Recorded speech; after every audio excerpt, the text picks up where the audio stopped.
We've never done a thing like this before, having electronics connected to an app. Now we're facing the challenge with Industry 4.0 to be able to launch the best products on the market. We designed a brand new 100-piece per minute line that was for the first in the group. We produce instantly to synchronize the production of the suppliers and the needs of the consumer.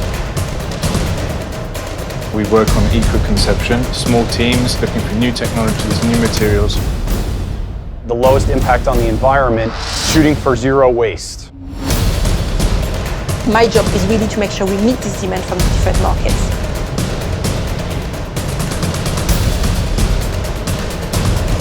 I'm quite lucky to have very international teams with people coming from everywhere, but also having different backgrounds in terms of a career.